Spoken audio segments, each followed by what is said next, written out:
So the latest Valorant patch was a little underwhelming. Sure, we got a battle pass and cool skin bundle, but there was a lack of new content and particularly a lack of changes to the map pool that left some people disappointed. Well, one of the developers has actually come out and talked about a few things that we can expect to see soon in Valorant, like some duelist changes, a dev diary video, and the new map, which, in case you missed it, we are confirmed to be getting a new map and it will be rotated in early next month, right after Masters Shanghai, which right now ends around the 10th of June. I've already got a video covering what we know so far about that map, so you can go check that out if you're interested, but basically it seems like it will be an underground map, a giant cavern or something similar, and again, we'll release a little after the 10th of June. The next thing discussed is this dev diary video coming out mid-May. They've made these videos a few times before, and essentially it's just different areas of the Riot team updating us and communicating with us on multiple fronts. And it seems like in this one, we'll be getting news about a few exciting things, including an update regarding the replay system, changes to the map rotation, and the most exciting thing is duelist changes. Now that's the most detail we actually get, just a loose description of duelist changes,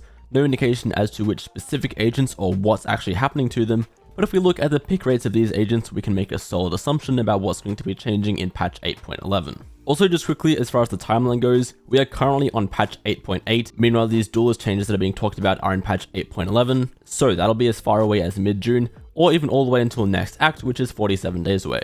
Anyway, not even considering pro play yet, let's just look at some of the pick rates in ranked. Reyna is, surprise surprise, the most picked agent in Valorant right now.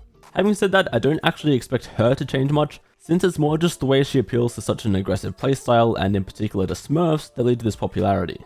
In other words, it's not that Reyna is inherently busted, it's just the type of person that plays her. So Reyna is a special case. Let's move on to the next two most played duelists, Jett and Raze. Jett's pick rate is trending upward again after dipping for a while when Clove released.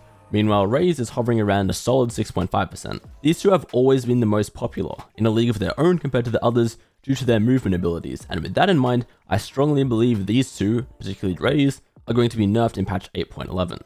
I'll put the remaining 4 duelists up on screen there, and you can see just how low they are. Yoru is a bit of a special case in my opinion, where he's just a really niche agent and hard to play, so he might get a minor buff if anything, whereas the other 3 agents I expect will be getting substantially buffed. Maybe they go easy on Phoenix I guess, but Neon and ISO in particular are in desperate need of help. All of those pick rates are pretty well reflected in pro play as well.